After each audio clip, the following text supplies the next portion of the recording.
What is going on, guys? Taylor Stuber with Locks DFS.com, bringing you my locks and sleepers for this 5-game Monday NBA slate. Coming off a big night last night, I think we got a ton of players at a lot lower ownership than I thought we would, especially on a chalky slate. I think Andrew Wiggins was way too under-owned, and especially Dwayne Wade. Dwayne Wade was like 5% in cash games.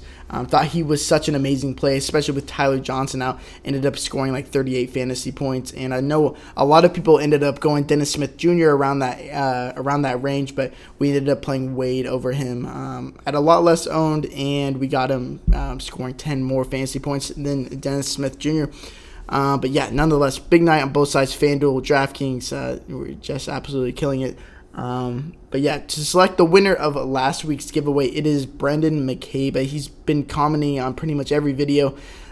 He's been liking all the videos, subscribed, communicating with us on Twitter. So all you have to do, Brendan, is message us on Twitter at Locks DFS or my personal Twitter at Taylor Stuber, and we will get you your free package. And if you want to enter the giveaway for this week, all you have to do is subscribe, comment below with your favorite play of the day, and make sure to like this video, and we will select a winner this Sunday, Monday, probably Monday, whenever we have the next video up around that time. But yeah, let's just get into it. I like this slate a lot so far. And the first thing that draws my attention when I look at slates is if the Hawks are on it, just because they are the fastest team in the league with the 7th worst defensive rating, or they're the seventh worst in the league in terms of defensive rating. And they're playing a somewhat short-handed Clippers team without Danilo Gallinari, who should miss this game. And you would, off top, you would think that this game would be a blowout in the favor of the Clippers, but it only opened at a 7-point spread, and only 36% of the bets were on the Hawks. Yet it dropped from 7 to 6.5 points. So money's on the Hawks, which is a good thing, just to make sure this game stays close. And then only 47% of the bets are on the over at 231, which is by far the highest on the slate. Just making sure that was correct. And it moved from 231 to 231.5. Clippers boast the highest team total. So I want to be targeting these Clippers players. And we did this earlier in the season because if you have been riding with locks this entire NBA season, you know Montrezl Harrell was the guy. Him and Pascal Siakam were the guys that we were playing all the time at the beginning of the year, just because they were 4 to 5K and we were getting them at like 2 or 3% in ownership. We were just talking about it in the Slack chat. How we played Montrezl Harrell in this spot earlier in the year, and he absolutely toasted the Hawks for 55 fantasy points. I believe he had like 25 points, 11 boards, and just like a ton of steals and blocks. And I expect nothing less this game, especially with Danilo Gallinari out. He has a 23% usage rating, a true rebound percentage of 14, but he averages 1.26 fantasy points per minute. But it's in these fast-paced games, they're not going to throw out Gortat, and Boban's completely out of the rotation. They're not going to play Gortat very much against a fast Hawks team. It's going to be a lot of Montrezl Harrell. Montrezl Harrell played 31 minutes that game that we played him earlier in the season, and that was when he was only playing 22, 24 minutes. So I expect him to play 30, 31 minutes this game.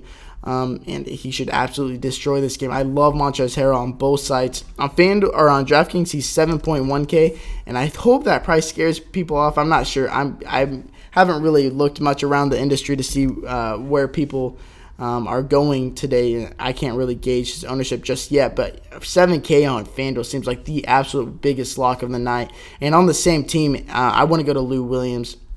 We go back over here to NBA Wowie. He garners a 32.3% usage rating, and we go to his assist percentage at 32.6, averaging 1.31 fantasy points per minute. So obviously, he doesn't play the most minutes, but he did very well last matchup, or last time this matchup occurred.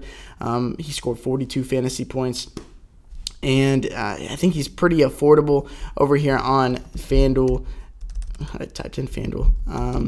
7.1K. These are the two guys that I'm just locking into my lineup on both sides, really. And then on DraftKings, I hope this price scares people off. I really do.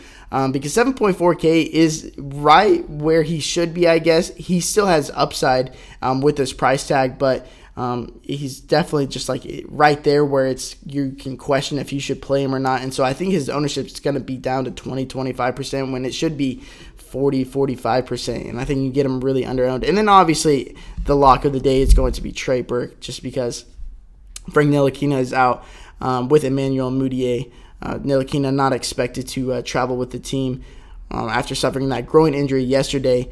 He played pretty much all the minutes once Ntilikina left the game yesterday right before half.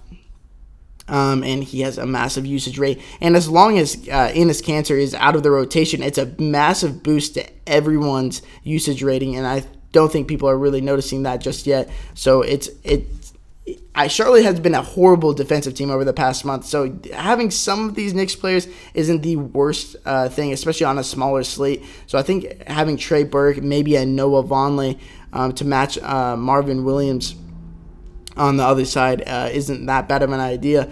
And speaking of Noah Vonleh, I like his over here on PrizePicks at 32. So I don't think I ever really explained it that much, how to really play this all that much. But see, if you play every hour or so, they add new players to it. And there's always a couple that I like. And Sabonis, 30.5, I love the over on this. The fact that him and Miles Turner are playing minutes together just really boosts their floor and upside. And 30.5 is just way too cheap in a pace-up game against the Warriors. So I like the over on Domantas Sabonis. I like the over on Cousins at 31.9, whose minutes are steadily increasing. And whenever he's out on the court, he just gets such a massive usage rate. He's the focal point of the offense when he's out there, just because they're trying to integrate him into that offense. And I like the over on Darren Collison. And if you go over here and you just select those three, brings you to this page. I like the over on all three. And if you look right here, a 3-pick entry pays 5 times. So if you bet $20, it goes from 20 to 100 if these all hit. And then if you go 50, it goes to 250, obviously. And then if you want to get crazy and add another player, you can 10 times your money. You can turn 50 into 500. I saw a member a couple of days ago turn 100 into 1,000. And if you want to deposit on here, use code LOCKS, LOCKS. Link is going to be in the description. It will give you a 100% instant match. So if you up to $1,000. So if you deposit $300, $200, if you deposit $200, they'll instantly give you $200 to play with. And you'll get a free entry into a free 2-pick for $50 against the house. You're playing against the house instead of all these other people. And so it's a lot funner. And I think you can abuse the system sometimes. And if you do deposit using code LOCKS, let us know. DM us on Twitter at Locks DFS, or me personally at Taylor Stuber, letting us know that you use that code. And we'll give you access onto our website. And we'll give you our free picks every single day to help you guys win over here. So yeah, it's been a good time over here. Anyways, best of luck today, and until next time, peace.